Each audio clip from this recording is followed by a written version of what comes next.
వృషభ రాశి వారికి ఫిబ్రవరి నెల 2026 సంవత్సరంలో గోచార ఫలితాలు ఏ విధంగా ఉన్నాయి అనేది తెలుసుకునే ప్రయత్నం చేద్దాము.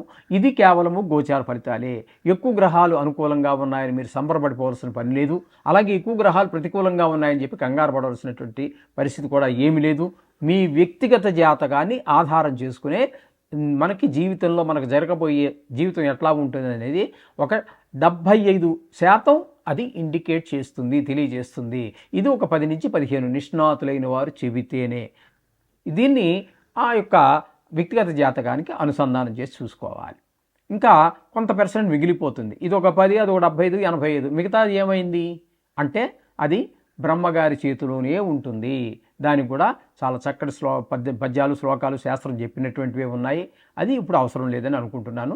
అందుచేత ఎంత చేసినా 100కి 100 పాళ్ళు ఇది ఇలాగే జరుగుతుంది అని చెప్పటానికి ఒక్క బ్రహ్మదేవుడికి మాత్రమే సాధ్యము. నేను ఏది కూడా మిమ్మల్ని ఇంప్రెస్ చేయడానికో లేకపోతే బల్ల గుద్ది చెప్తాను, ఏదో స్త్రీలు వస్తారు, కోట్లు వస్తాయి, ఈ బడాయి కబుర్లు ఏమి ఉండవండి. నా సొంత పైత్యం ఏమి ఉండదు. 100కి 100 పాళ్ళు శాస్త్రం చెప్పడమే నా ధ్యేయం, చెప్పాలనేదే నా ఆశ, నా ఆకాంక్ష. కాబట్టి మీరు వ్యక్తిగత జాతకం టైం అవి ఉన్నట్టయితే రాయించుకోండి. ఎవరు దొరకకపోతే మేము కూడా రాసిస్తాము. అది నోట్తో చెప్తానంటే యూజ్ లేదండి. మళ్ళీ మీరు 5 నెలలకో 6 నెలలకో సంవత్సరాలకు మర్చిపోతారు. మీకు చెప్పినటువంటి నేనే ఉన్నాను అనుకోండి, మీరు వెళ్ళిన అరగంటకు మర్చిపోతాను ఖచ్చితంగా. అందుచేత రాతపూర్వకంగా ఎవరన్నా రాయిస్తే రాయించుకోండి.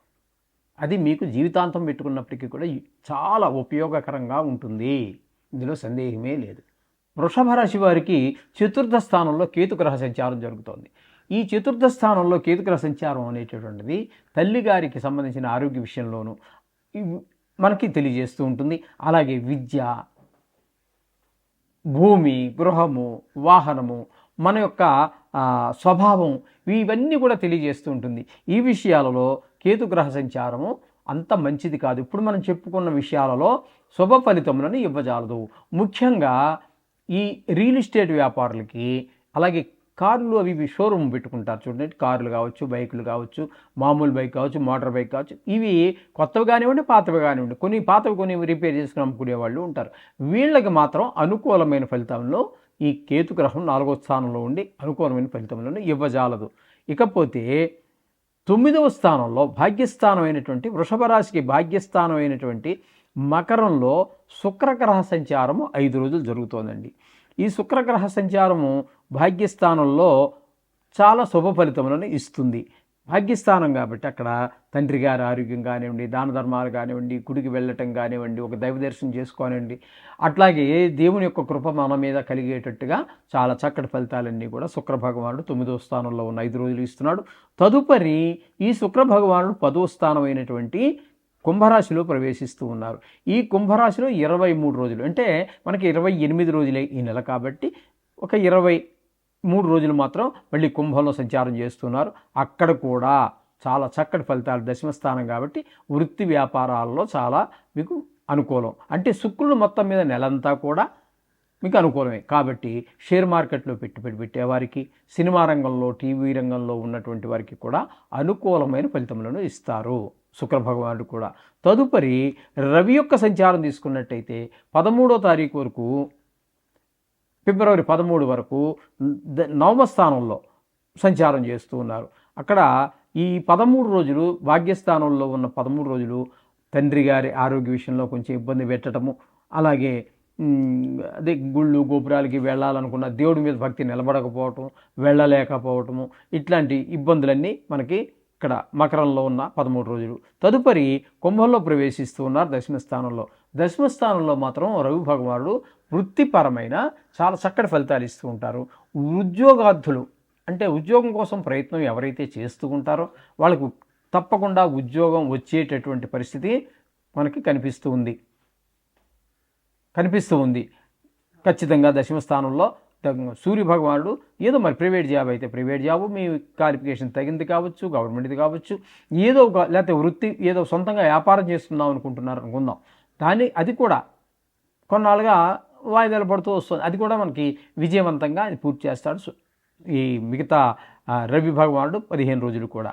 చాలా చక్కటి ఫలితాలు ఇవ్వబోతున్నారు దశమ స్థానంలో. అంటే పాక్షికంగా మీకు సగం పైన అనుకూలంగానే రవి ఉన్నారు. అలాగే కుజుడు కనుక తీసుకున్నట్టయితే 9వ స్థానంలో 23 రోజుల పాటు ఆయన అక్కడ కుజుడు ఉన్నారు. ఆ తదుపరి దశమ స్థానమైనటువంటి కుంభంలో 5 రోజుల పాటు సంచారం చేస్తున్నారు. ఈ కుజుని యొక్క సంచారము భాగ్యస్థానంలో 23 రోజులు కానీ, దశమ స్థానంలో ఉన్నటువంటి 5 రోజులు కానీ మీకు అనుకూలమైన ఫలితములను వృషభ రాశి వారికి ఇయ్యజాలడు. తద్వారా ఏమవుతుంది అంటే 9వ స్థానంలో ఉన్నప్పుడు తండ్రి గారి ఆరోగ్యం, గుళ్ళు గోపురాలు తిరగటం, భక్తి నిలబడకపోవటం, కొన్ని మధ్యలో మనిషికి ఊగులాట ఎక్కువ కదండి దేవుడు గురించి అనే విషయాల్లో చాలా ఊగులాట ఎక్కువ ఉంటుంది. కొన్ని అప్పుడప్పుడు నాస్తికుడిని నేనున్నాడు అన్నట్టుగా లోపల నుంచి పైకి చూస్తూ ఉంటాడు. ఇటువంటి పరిస్థితులన్నీ 9వ స్థానంలో ఉన్నప్పుడు, దశమ స్థానంలోకి వచ్చాక కుజుడు అక్కడ కూడా గోచార రీత్యా వృత్తిపరమైన ఉద్యోగపరమైన ఇబ్బందులన్నీ కలగజేస్తూ ఉంటాడు. ఇక బుధుని యొక్క సంచారం తీసుకున్నట్టయితే 3 రోజుల పాటు భాగ్యస్థానంలోను, తదుపరి ఆ 3 రోజులు భాగ్యస్థానంలో ఉన్నప్పుడు ఆయన కూడా మంచి ఫలితములు ఏమి ఇవ్వడండి, శుభ ఫలితాలు అయితే కలగజేయడు. మిగతా 25 రోజులు కూడా మీకు దశమ స్థానంలో ఉన్నారు కాబట్టి ఆయన వృత్తిపరమైనటువంటి అభివృద్ధి తప్పకుండా కనబడుతుంది.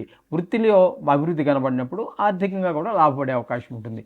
అదే మనం గవర్నమెంట్ ఉద్యోగం అనుకోండి, వాడికి ఏముంటుంది, ఉంటాయి అవన్నీ మనం చెప్పుకోకూడదు ఇక్కడ, మళ్ళీ లేనిపోని కాంట్రవర్సీలోకి వెళ్తాము. అలాగే లేదా ప్రమోషన్ రావచ్చు, లేదా పెండింగ్లో ఉన్నటువంటి టీఏడిఏలేవో రావచ్చు, మెడికల్ బిల్లు ఎప్పుడో పెట్టారు అది శాంక్షనే రావచ్చు. ఈ విధంగా అనేక రకాలు భగవంతుడు మనకి సహాయపడాలన్నా మన ఊహ కన్నదు, ఏదో రకంగా సహాయపడతాడు. అలాగే భగవంతుడు మనం పరీక్షించాలనుకున్నా అది మన ఊహ కందదు, ఏదో రకంగా ఇబ్బంది పెట్టగలడు, సమర్థుడు. ఇంకా ఆయనకు అడ్డే ఉంటుందండి ఆ విధమైనటువంటి ఫలితాలన్నీ. కాబట్టి ఈ బుధుని యొక్క సంచారం దశమ స్థానంలో చాలా చక్కటి ఫలితాలనే ఇవ్వబోతూ ఉన్నది. ఇకపోతే దశమ స్థానంలోనే మీకు రాహుగ్రహ సంచారం కూడా జరుగుతోందండి. రాహుగ్రహ సంచారం మాత్రం దశమ స్థానంలో శుభ ఫలితములను ఇవ్వజాలడు.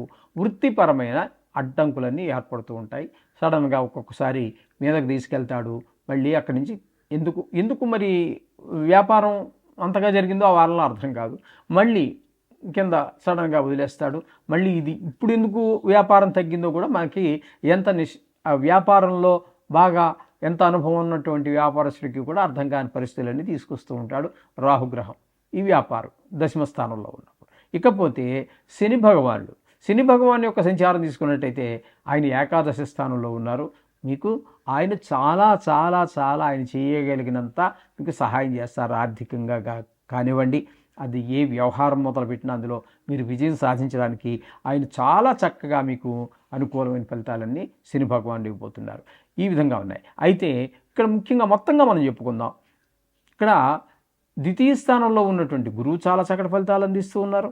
అలాగే ఇక్కడ 9వ స్థానం 10వ స్థానాల్లో ఉన్నటువంటి శుక్రభగవానుడు పూర్తి నెల అనుకూలిస్తూ ఉన్నారు.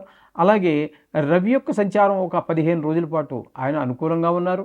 ఇక బుధుని యొక్క సంచారం కనుక మనం తీసుకున్నట్టయితే ఒక్క 3 రోజులు కాదు కానీ 3 రోజులు మనకు కొంచెం వ్యతిరేక ఫలితాలు ఇచ్చినప్పటికీ మిగతా 25 రోజులు అనుకూలమైన ఫలితాలు ఇస్తూ ఉన్నారు. ఇక కుజుడిని తీసుకుంటే పూర్తిగా మనకి వ్యతిరేకమైన ఫలితాలు ఇస్తూ ఉన్నారు. రాహు కూడా వ్యతిరేకమైనటువంటి ఫలితాలే, వృత్తిపరమైన ఆటంకాలు. ఇక శని భగవానుడు అనుకూలం. అంటే గురువు, శని, శుక్రుడు వీరు చాలా అనుకూలమైనటువంటి ఫలితాలన్నీ కూడా మనకి ఇవ్వబోతూ ఉన్నారు. అలాగే బుధుడు కూడా సగం మనకి 10 రోజుల పాటు చాలా చక్కటి ఫలితాలు ఇవ్వబోతూ 10 రోజులు ఏంటంటే 25 రోజుల పాటు, అంటే ఇంచుమించుగా సుమారుగా నెల రోజుల పాటు ఆయన కూడా మంచి ఫలితాలు ఇవ్వబోతున్నారు. ఇక రవి కూడా మనకి ఒక 15 రోజుల పాటు ఫోర్ట్నైట్ అంటే ఒక సగం నెల ఆయన కూడా మంచి ఫలితాలు. మొత్తం మీద వృషభ రాశి వారికి కూడా చాలా బాగుందని మనం చెప్పుకోవచ్చు. ఏమైనప్పటికీ కూడా మనం ప్రతికూలమైన గ్రహాలు ఉండనే ఉంటాయి. వాటికి మనం ప్రతిసారి చెప్పుకుంటున్నట్టుగానే నవగ్రహాలు చూసుకోండి. అలాగే మహాశివరాత్రిని మాత్రం వదలకండి. ఇది జన్మానికో శివరాత్రి అంటూ ఉంటారు. నెల వస్తూ ఉంటుంది మహాశివరాత్రి. ఇది మహాశివరాత్రి సంవత్సరానికి ఒకసారి వస్తుంది. అంటే దీన్ని ఈ జన్మానికో శివరాత్రి అని ఎందుకు అన్నారు? కనీసం నీ జన్మలో 100 సంవత్సరాలు బతికే 100 మహాశివరాత్రులు వస్తాయి, కానీ కనీసం ఒక్కటి చెయ్యి నీ జన్మ సార్థకం అవుతుందని చెప్పడం కోసం జన్మానికో శివరాత్రి అన్నారు. అంటే ఒకసారి చేసి వదిలేయమని కాదండి. ఇటువంటి దాన్ని మీరు ఎంత ఉపయోగించుకుంటే అంత మీది, ఎంత పిండుకుంటే అంత మీది, ఎంత పూజిస్తే అంత భక్తి మీది. ఈ విధమైన ఫలితాలన్నీ కూడా మీకు ఆ మహాశివరాత్రి రోజున శివుని పూజించండి. నవగ్రహాలే కాదండి, మీ జీవితంలో నవగ్రహాలకి ఇంకా ఎన్ని గ్రహాలు కానివ్వండి, అనేక రకాల పీడలు ఉంటాయి జీవితంలో, అవన్నీ కూడా పోవాలి అంటే మహాశివరాత్రి రోజున ఆ శివుణ్ణి ప్రార్థించండి. మీకు వీలైతే ఒక్క మారేడు దళం ఆయన నెత్తిమి పెట్టి ఒక్క చెంబుడు నీళ్ళు పోయండి చాలు. ఆ మహానుభావుడు కరుణికి బాలశంకరుడు మీకు ఏమి ఇవ్వాలో అన్నీ ఇచ్చేస్తాడు. మీరు అడగక్కర్లా, మీ మనసులో ఉన్న ఆయన తెలుసుకుని మరీ ఇస్తాడు. ఇది గమనించుకోండి. శుభం భూయాలు.